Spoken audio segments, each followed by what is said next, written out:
so happy you're in the house of God. You glad to be here today?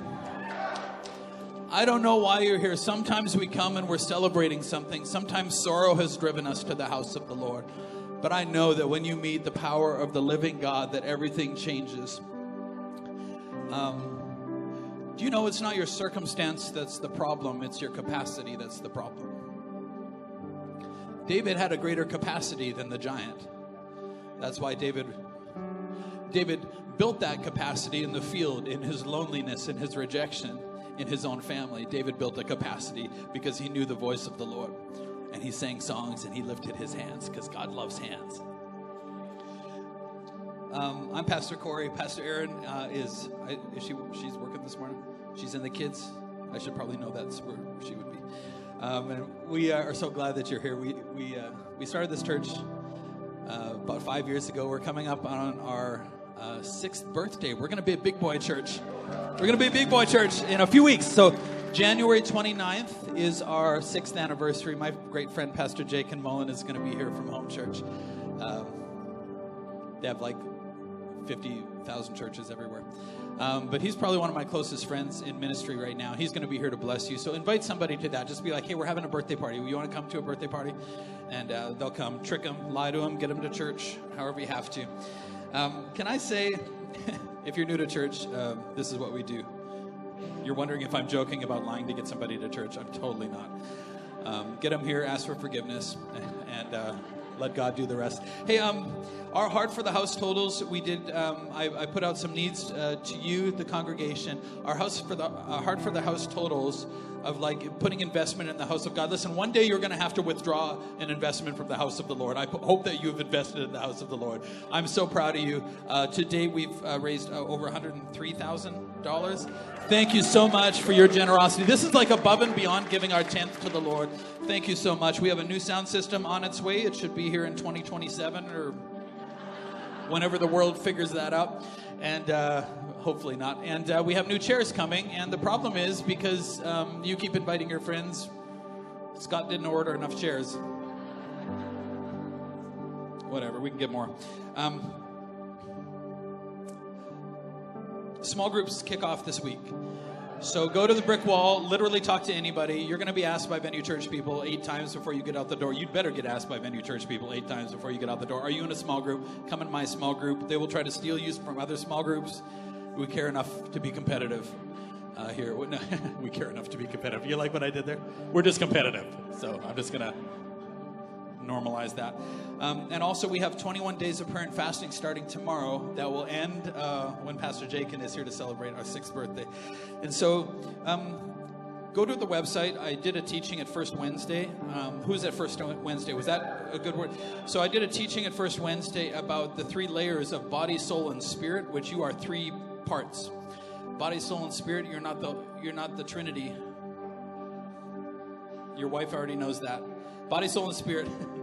If you don't know what the Trinity is, by the way, we have lots of people. Most people that I meet here have never been to church before. So a lot of people, that's their story. And so God the Father, God the Son, and God the Holy Spirit. It was an inside church joke. Now I have to explain it and eat up valuable sermon time. But you are 3 parts. You're a body, soul, and spirit. A fast needs to be in 3 parts then, I think. You got to deny your body. You got to tell your soul that your spirit is going to talk to it instead of your soul, your mind, will, and emotions informing your spirit. Your spirit needs to inform your soul and tell it what to do. And then you're going to add spiritual disciplines to your life as well. I would just recommend just watching that or watching it again. And you need to give up at least 3 things in those 3 areas of your life. Some of us are going to do more than that because we want the power. We want to see what the power of God could do in our neighborhoods and in our streets and in our own homes. Some of you just need victory in something, and so let's go get that. All right, this sermon series is called Do Hard Things. Thank you, Sean. Do Hard Things. I have 3 parts of this that I'm going to be talking about. My grandma on my mom's side brought her car to my dad's house when I was young. I'm trying to think how old I would have been. I don't really know. I'm like a goldfish, everybody. I just can't remember stuff, so... But my grandma lived on the farm, and she brought her car that she'd been driving on gravel roads for probably since she got the car. It had about an inch of mud on it. I remember when it showed up at our house where we used to live when I was a kid. And my dad sent my brother and I out with a hose and a sponge to clean this car off. Now, I know some of you are like, you're so old, there weren't car washes. I'm like, no. My dad was an Old Testament dad. And so he wanted two things. He wanted me to do something, and he wanted the car to get clean. And I remember that by the time I was done cleaning it, now you have to imagine, and like an inch of mud on a car with a hose and a sponge, and like no soap and no pressure washing anything. I went over that entire car, and by the time I was done, it was so streaked with mud, it probably looked worse than it did when it was just like the mud option when she bought it. You know, like I want the outside to be like kind of matte brown with a bunch of lumps in it. And my dad, I remember my dad saying something to me at the time, and I remember not like loving him for it, because he walks out and he looks at the car, and this is what my dad said. He goes, "Well, that looks terrible." He goes, "I can't send her home in that car." Like what? Today that's called abuse.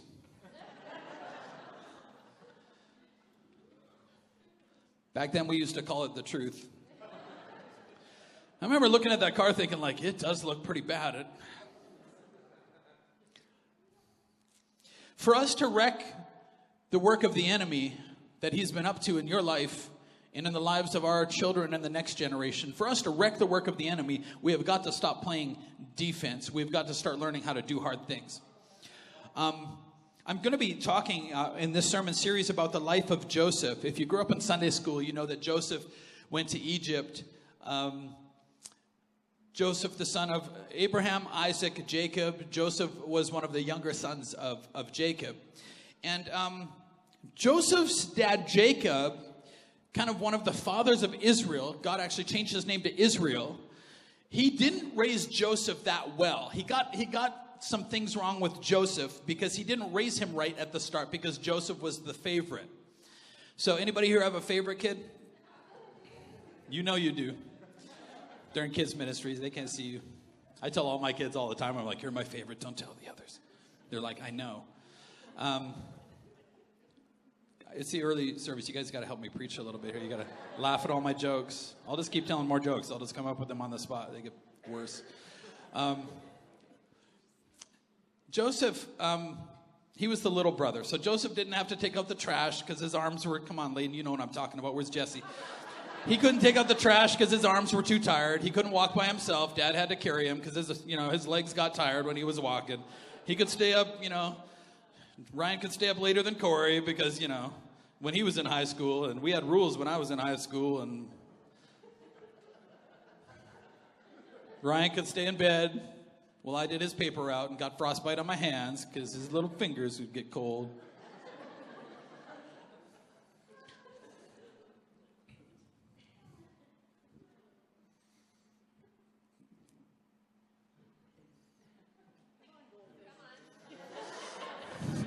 I'm working it out. I'm working the sermon out. I have a little brother named Ryan. I was thinking about this. So Jacob didn't do Joseph any favors by making him the favorite and by treating him different than he treated all his other kids. And he did. And Jacob's life was hard. Catch this. Just catch this. Jacob's life was very hard. Read through the scriptures this week. It was so hard. But he did a disservice to Joseph by making his life easy. You can't do somebody else's hard things for them. It'll only make you stronger. It won't make them stronger. Here's what Joseph's resume. So even if you started wrong, not just in your home, but in your life and how you think about hard things. Even if you started wrong, this is what Joseph's resume ended up as. Okay, in the early days, it was like got up late, didn't do chores, watched everybody else work, tattletaled on my brothers, By the time he was done, Joseph's resume was saved my entire family line from starvation, saved all of Egypt from starvation, saved the nations around Egypt from starvation in a 7-year famine with no social programs, no food banks, no bailouts, just like people got hungry and died. Joseph was the one that God decided to use But God couldn't use Joseph back here, and no thanks to Jacob. God had to take him on a path. Now, he became great not in Jacob's home, but in prison for a crime that he didn't commit. I think some of you are in a job that you feel is like a prison for a crime you didn't commit.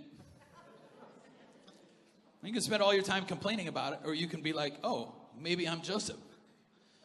Maybe there's something that God's up to. Here's my quote for the series. Are you ready? G. Michael Hopp from the U.S. Marine Corps said this: hard times create strong men.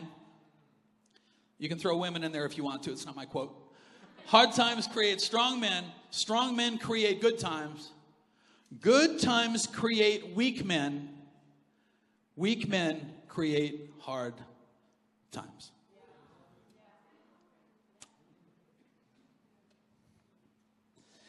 We are in the stage right now, and we have been for a generation, of good times. Guess what kind of men we have now? Guess what the generations look like now? We've created weak generations. We're just in this, that's the stage and life cycle of Canada right now. I'm going to talk a little bit about my grandfather and my father. Can I do this? Can I talk about this cycle? Because we actually have an option here that we don't have to put up with, but the solution is going to surprise you. I just said that so you'd have to listen right to the end of the sermon. Now, listen, there are some things that stress out the younger generations now that wouldn't even have registered on my grandmother's. I'm thinking of my dad's mom. I mean, she was a bit crazy, but I'll tell you, she was a tough old bird. And I remember some of the things that I see people are stressed out about now, like, oh my goodness, nobody treated me. Somebody said this. Somebody said that the car looked crappy when I was finished washing it. Somebody had the nerve to. Somebody didn't wave at me. Somebody didn't smile at me. I'm like, my grandma's stress-o-meter, it wouldn't even register on there. She didn't even have time to worry about some of the things that we have to worry about because life has been so soft for 10 or 20 years right now. My grandma would have chewed up and spit out the following 4 ideologies that are in society right now. They wouldn't even have made it to the door dressed like that. They'd be like, you get back in the house. That is not how we are sending you out into the world, dressed like that. I'm going to unburden my soul. You know it's been coming. I'm going to get like, you are not going out dressed and stupid. Watch this. It is now a hate crime to disagree with somebody. You know what they're telling you? You're too immature to love me and disagree with my choices. Tell me my choices are right or you don't love me. It's a 3-year-old in a grocery store hollering for popsicles, everybody. Give me popsicles. No. Until you can pay the dentist. Yeah, eat as many popsicles as you want when you move out of the house. It's like, I can't possibly love you and disagree with your choices at the same time. I can't possibly, because I'm an idiot. Jesus couldn't possibly love somebody and disagree with you. You couldn't possibly love somebody who's going to get hit by a car and actually help them avoid it. Here's number 2. It's going to get worse. I'll see which one of these sermons I put online. Here's the next one. It wasn't a choice. I was born like this. No, sweetheart, green hair is a choice. Nobody's born with green hair. Well, the thing was there, and I just felt a compulsion, and then I put it in my hair, and this must be the way that I was born. Now, I'm oversimplifying for a reason. I was born, you never made any sexual choices in your life? Well, they're not choices. I don't know about you, y'all, but I started making choices really young, really bad choices. I demanded discipline. You think your kids are tough to raise. Somebody needs to talk to Pastor Beth, my mom, about raising kids. You think your kid is tough. I'm like, I pushed my parents to the limits. That was my job. I made them, I demanded discipline. I threw a baseball bat at my brother one time. I didn't try to hit him. I was just trying to scare him a little bit. And I did stuff. And now I'm your pastor. Hey, you get those crazy kids right, and they'll do stuff, I'm telling you. Somebody hurt me. That's why I didn't stop for their grandma at the crosswalk. Oh, the stuff we do now because somebody hurt us. Now we're no longer responsible for our response. You know what I'm saying? I'm making this ridiculous, but I'm like, oh, I act like an idiot because somebody hurt me. Well, you make choices. You don't have to act like that. Jesus didn't act like an idiot because somebody treated him. I'm just thinking. I'm like a goldfish. There was a grandma crossing a crosswalk one time. Aaron's one uncle worked at a shop, and they wired up the foreman. I think it was the foreman's truck. They wired up his horn to the brake. And he pulls up, and somebody's grandma's crossing the crosswalk, and he's just like, and she just like, with a walker, just slowly just glaring at just all the way, the slowest. He said, I sat there for so long while she hated on me. If I knew how to do that, everybody, I'd be doing that to your cars right now if I knew how to do that. Here's another one. You can be whoever you want. Just identify however.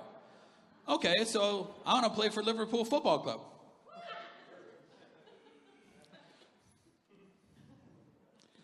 You know, it's not my age or my complete lack of physical conditioning or any talent.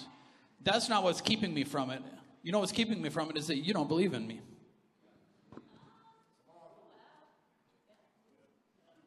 Joe. Tell me I can, there's only one Joe sitting right there, and it's you. Tell me I can do it. Believe in me. Tell me I can do it. Where's Nick? I probably could play for Liverpool right now. That's how bad we are right now. That's the funny part. Okay, here's another one. I don't tolerate intolerant people. Can I go with this? You know who the most intolerant people in the world are right now? The people who are calling everybody intolerant. Well, I thought that's your whole MO. Is that you're tolerant? I won't tolerate you, Shannon. If I perceive that you are intolerant, I will no longer tolerate that. This is logic. This is what we're walking out of the house clothed in, this thinking, this weakness, this crazy lack of results-oriented, do whatever you want and then have everybody tell you that it's great. It's like 3-year-old psychology. It's ridiculous. It's going to end in hard times. It's going to lead to hard times. Christians are intolerant. Christians would die for you while they disagree with you. That's our MO. And we're intolerant? It's unbelievable. Jesus was intolerant because he suggested somebody needed saving and died to do it? It's unbelievable. I think we have to push back a little bit. Not harsh and angry. I think we just have to we have working brains. Use them. Talk to people. Don't just sit there in silence and put up with this garbage. I don't tolerate intolerance. But that's intolerant. The whole thing it's ridiculous. It's upside down. I told you I was going to get you all mad. I'm thinking, like WWGD, like what would grandma do? My grandma on my dad's side, man, she would speak her mind. And I'm just thinking, what would she do about all this? Well, hard times create strong men. Strong men create good times. Good times create weak men. And weak men create hard times. My grandfather was a hard man. He grew up in what is now the Ukraine, in the midst of Dutch Mennonites, pacifists, in the midst of Russian civil wars. And so when he came to Canada, he had $12 in his pocket, didn't speak the language, and he was 18. And I get stressed out when they run out of oat milk at Starbucks. You know, oat milk can go bad. I didn't know that until I drank a whole bunch. I'm like, man, this coffee. That's on me. I should have checked it. He didn't talk about where they came from and the hardness of life one time. The famine was so bad, his brother was sent out with a bag full of money, and all he could come back with was one rooster. And we talk about hard times. He comes here. My grandfather started Homestead, first generation Canadian Homestead. And the trouble is my grandfather's health was very, very bad. He was an extremely sickly man, probably because of the hardness of his life growing up. There were stories that he wouldn't talk about this much because it was so hard you just don't want to remember. But my aunts and uncles would say that maybe it was because they would come around to conscript into armies that he didn't want to be a part of. And so as a teenager, he'd have to spend the night in the woodpile, in the winter just to escape. I mean, like, this was their life. I think his father had got himself a new pair of boots and was sitting in his home, and soldiers came to the door and said, "Give me those boots." And he he just had enough, and he finally said, "If you want the boots, then come take them. Because I'm not living in this world anymore." I'm thinking the hardness of that generation, 2 generations in. My grandma, I don't know what she would think about some of the stuff that we're dealing with right now. My dad is a hard man. Now, you've met Pastor Richard. He's amazing. He is Old Testament. He has no idea what the drama is going on in the world right now. He doesn't care. But he's a hard man. Well, his life growing up was hard because Grandpa was sick. Grandpa would go and get feed in the morning and come back, and by the time he would come back, he would be so sick sometimes, he would fall out of the truck and crawl into the house and just lay wherever he could because his body just gave out. He couldn't do it anymore. And then guess who got to go and unload the truck? Guess who got to go out? Well, my father, his next youngest brother, was 5 years younger than he was. By the time my dad was 12, he had a major role on the farm. By the time he was 14, my dad said, I could work with men all day, and I could work as long as they could. Why? Because he had to, or his brothers and sisters died in the winter. Right? And I asked my dad one time, and this is why I love him, this is why you love him. I asked my dad one time, did you ever feel like you missed your childhood? And he goes, typical. He goes, nah, he says, I like working.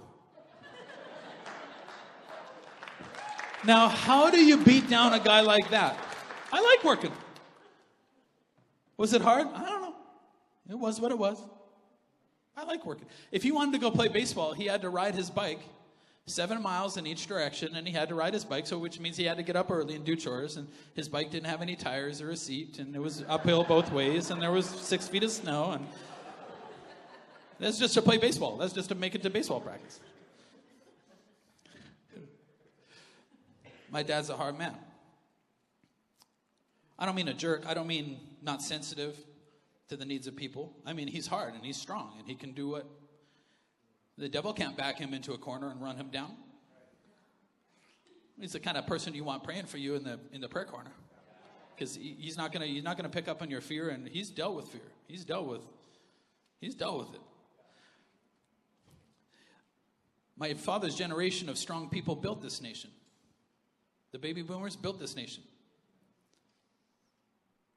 We're on the way to pulling it down. But here's the problem. You ready? They made good times. And good times made weak people. They made good times because that's what strong people do. They made good times. They made a lot of the kids already in Gen X that I grew up in. Their parents made good times for them, and they became weak people. I'm looking at my life, and I'm thinking, I think I'm like decently tough for a Canadian. And I'm like, what did my parents do that was different?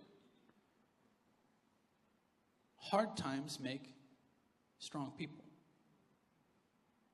They grew up with hard times. I didn't have to go through the hard times that they went through. But what did they do that was different? I was thinking when we were young, both my parents were very successful in their careers. New house, new car, new boat, all the things that you want. And they're like, I don't know, like this life seems kind of empty. So they started seeking God in a whole fresh way. And they'd grown up in church, but not really engaged. And so they're like, we have to do something different. Like this, is this all that there is? They moved to Pasadena, California without a green card, so they couldn't work there. So they used up all their savings to go and just serve in a church, serve for a missions organization. 3 years of our family life, they took us out of the comfort and moved into a place that they couldn't Google ahead of time. No Google Maps. My mom one time, 8 lanes of traffic one way. They never had traffic. Traffic was like another car at the crosswalk, like a town of 500 people. That's traffic. 8 lanes of traffic in one direction. My mom one time drove down. She didn't know this. She drove down into the hood because she needed to find a post office. She drives down into the hood. Now, she's Canadian, and she doesn't know. And this truck driver gets out of the car. And he's like, little white lady, what are you doing in the hood? What are you doing down here, white lady? Get in your car and follow my truck out of here. And he looks in the back seat. He's like, you got your kids here? What is wrong with you? Los Angeles, man. Like, they learned how to do hard things. They didn't have to. It's voluntary. When you grow up in hard times, you have to be strong to make it. When you grow up in softer times, you have to volunteer to be strong. They volunteered for something hard, and they volunteered their boys for it too. That takes some doing. What do we do as a church, everybody? We're going to be 6 years old. What do we do as a church? In the early days, times were hard because, church is like starting a small business where everybody comes and actually pays you to work for you. And the devil's trying to murder everybody at the same time. So that's what it's like. It's hard. Hard times created a strong church. Will a strong church create soft times for the next group coming in? Will a strong church create good times to make weak people and hand everything to everybody? Nobody handed this to us. We had to work for it. I mean, the Spirit of God was upon us, but man, we had to go and bear a cross, and we had to fight for it and pay for it and bleed for it. How do I lead? How do I lead my small group? Because we can't raise strong. Weak people have issues and issues and issues. Strong people and their capacity overcome issues and overcome giants. They have a problem on Monday, and by Wednesday, they're back in the saddle and ready to go. Some of us have problems Monday, and 3 years later, we're still got the same problem. Because it's a capacity issue. Because we're not strong in our faith, and we're not strong in the inside, and we don't hang out with strong people. We hang out with people that pity us, but we don't hang out with people that are like, okay, yeah, I know, like Jesus, it says he reached out his hand and grabbed the hand of the lame man and said, okay, rise and walk. Pity's like, you poor thing, let's keep you there. Compassion is like, let's go. You've got a life to live ahead of you. You can do this. Here's what we do. We raise a hard generation next, and we need your help to do it. First thing we do is we do hard things. The second thing is we expect them to do hard things. I mean, some of us will spend an hour tomorrow in the lunchroom complaining about the silly decisions that we're seeing in society right now, and the government decisions or whatever. We're going to sit there and complain about it, but we will not invest 10 minutes in venue kids or in youth. When if we don't get them right, and we don't teach them how to do hard things, and we don't bring some strength up in them, we'll complain about it, and we'll live in the same cycle. Because soft times are going to create weak men, and weak men are going to create really hard times. And we're going to sit there and complain about the hard times. You know what we could do instead is raise up a strong generation who can deal with the hard times. I have every hope in the next generation. I have every hope because we're not going to be easy on them. Not here. Not to accuse you of being judgmental, but when Arwen drove back from Minneapolis in that cold snap, I had a plane ticket booked on, this is before Christmas, I had a plane ticket booked on Wednesday. All the airports were closed. I couldn't get out. And she had car troubles on Wednesday in Minneapolis. She drove Thursday and Friday home from Minneapolis in minus 30 plus weather, hit the ditch in Bassano, got towed out by Frank. And some of you were like, oh, you horrible monster. I know what you were thinking. You horrible monster for making him do that. I'm like, I shared in that suffering. I Google tracked her every mile of that. It was exhausting. I personally would have rather driven backwards or even walked that distance than watch her do that. That was hard on her parents. And it was hard on her, but she did something that I think some adults couldn't do because they just pull over and die. You just start your car to keep it warm for a little bit. And I'm like, I'm just going to die. This is too much. She did it. I'm proud of her for doing that. You know what? I'm proud of her for doing that. Like, good job. And the funny thing is, when I was a kid, we'd do stupid crap like that all the time. I drove to Winnipeg, and it was minus 65 with the wind chill. My car was like, this is not a thing. And I'm like, it's a thing. And it just, you know, when you have like a rattle in your lung, that's what happened to that car. I had to sell it. I'm just like, there's this thing that's like, do hard things. What's rewarded is repeated. Great job doing hard things. You know what kids don't want? Great job for getting out of bed and eating my food. Great job. Kids know that, really? Don't reward somebody for not doing anything, but give them a reward if they do something. My girls are not going to. I mean, would you guys bring soft men home, like dating wise? Some of these guys I see out there now, like, no offense, guys, but like, they're dating somebody and they get a call like, oh, I can't even. My boss, oh my goodness. My kids are going to be like, I can't bring that home to Grandpa. Grandpa's going to chew that guy up and spit him out. So how many full-time jobs do you have? Well, I kind of work on Tuesdays. What? And you're complaining about that? Who pays for you? Man, train your kids like, hey, I want my girls to marry men, not teenagers. I want them to like disagree with my kids and be like, you can't live like that. You can't walk around here with that attitude. Let's honor the Lord. I want like toughness. I want to like speak the truth, man. Like, listen, grade 6 graduation is not a graduation. Say amen, Venue Church. You are legally moving to the next grade like you have to. It's illegal not to. It's cute. I wrote a blog about it one time, and all these haters came out like, you hate your kids, you're a horrible monster. I'm like, is it a thing, though? I don't know if it's a thing. Like, it's cute. I went, okay.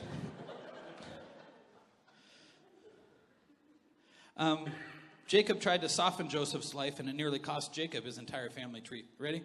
Genesis 32nd, Israel, Jacob, loved Joseph more than any of his other sons because he was the child of his old age, and he made him an elaborately embroidered coat. When his brothers realized that their father loved him more than them, they grew to hate him. They wouldn't even speak to him.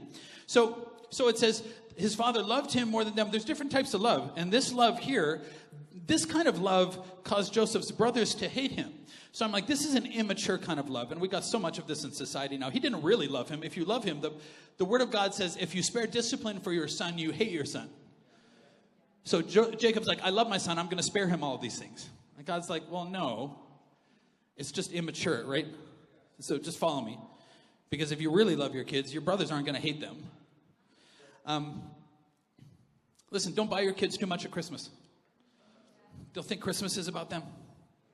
It's not their birthday. Don't take them on elaborate vacations when they're 4. What's their husband going to do when they have no money? Camping's not fun anymore when you've been to everywhere. You know what I'm saying? Like, let them work for it. We took our kids to Disney, but man, they had to grow up first because that trip cost me money. But if I'd have done that when they were 4, I wouldn't own a house right now.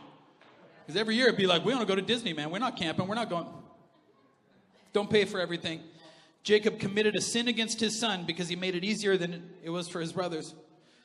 He expected less. Joseph had a dream. When he told it to his brothers, they hated him even more. He said, listen to this dream I had. It's funny. A lot of people are like, dream, dream, dream. I'm like, the dream from God is never about you. Watch this. Listen to this dream I had. We were all in the field gathering bundles of wheat. All of a sudden, my bundle stood straight up. Your bundle circled around it and bowed down to me. Now, this is actually an accurate dream from the Lord. His brothers said, you're going to rule us? You're going to boss us around? And they hated him even more because of his dreams, because of the dreams and the way he talked. Because he was soft and he was selfish. And he thought that the dream was about his ascendancy. The dream is never about your ascendancy. It's about you going down into the mud. It's about the anointing of God coming on your life to go down in the mud and save somebody. It's about you serving a nation. It's about you. His brothers went off to Shechem. His father said, I want you to go to them. Joseph said, I'm ready. Basically, I'm not doing anything. I got nothing, but I've been watching this interesting TV show, but let's go. A man met him as he was wandering through the fields and asked him, what are you looking for? Oh, younger brothers, man, like, they never know where they are. They're lost. They're wandering in a field. I'm trying to find my brothers. Do you have any idea? Do you know where they might be? The man said, they've left here, but I overheard them say, let's go to Dothan. So Joseph took off, tracked his brothers down, and found them in Dothan. They spotted him off in the distance. Watch this. By the time he got to them, they had cooked up a plot to kill him. Now, I don't want to read too much theology in here, but can I just say, like, how long does it take to walk across one field? And little brothers, they don't walk fast enough. That's the problem. My dad, you could not cook up a plot to kill my father. My dad walked fast, and when I was a kid, you had to run to keep up. When my dad said, like, hey, we're going now, that meant I'm walking from here to the car, and if you want to ride, you'll be there when I get there. That's what it meant. My dad, you didn't have time to cook an egg by the time my dad walked across the field, let alone come up with an elaborate plan to kill him. It's just for free. It's just how my mind works. His brothers were saying, here comes that dreamer. Let's kill him and throw him into one of these old cisterns. We can say a vicious animal ate him up. We'll see what his dreams amount to. When they reached his brothers, they ripped off the fancy cloak. They ripped off all the giftedness and entitlement, grabbed him and threw him into a cistern. And then they sat down to eat their supper. Ooh, that's not good. When you don't have a relationship with people because you're arrogant, it's not good. I know I'm spinning this in a different way than Sunday school taught you, but I think this is probably more accurate. Your gift can separate you from the very people God called you to save. It's not supposed to. Looking up, they saw a caravan of Ishmaelites on their way from Gilead. Judah said, hey, we probably shouldn't kill our brother. Let's sell him. Because that seemed like the good thing to do. Okay, his brothers weren't great either, let's be honest. By that time, the Midianite traders were passing by. Come on up, worship. His brothers pulled Joseph out of the cistern and sold him for 20 pieces of silver to the Ishmaelites, who took Joseph with them down to Egypt. In Egypt, the Midianites sold Joseph to Potiphar, one of Pharaoh's officials, manager of his household affairs.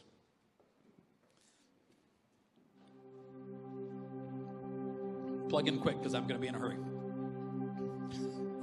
Maybe. I'll stretch it out.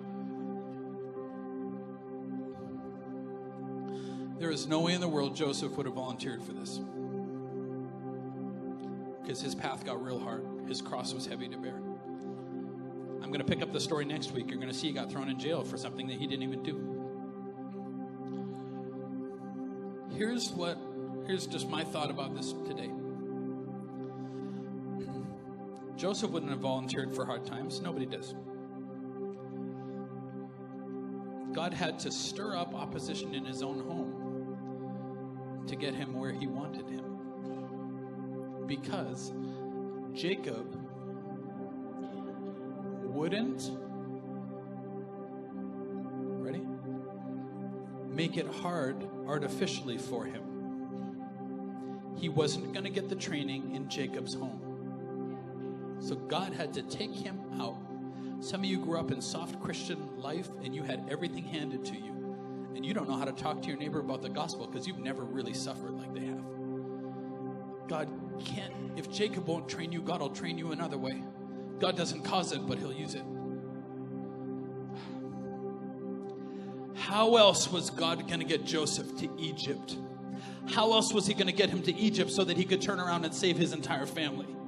How else was he going to do it?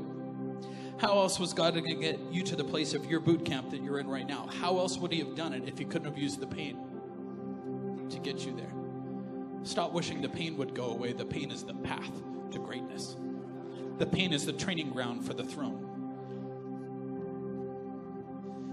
Your destiny might be in the place of your captivity.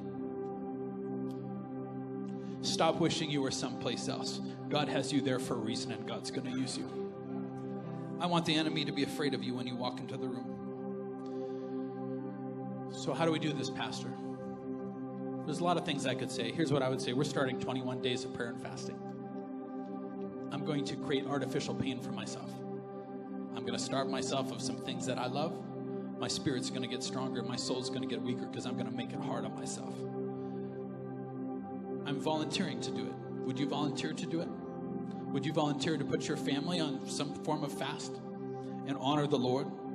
To break the bonds of wickedness, to increase the anointing of God in your home? Would you do something drastic? Or would you wait until their life gets hard in the next generation because of our current decision making? Would you wait for them to enter soft into hard times when they will be ill prepared for it? Or would you make it hard on them right now?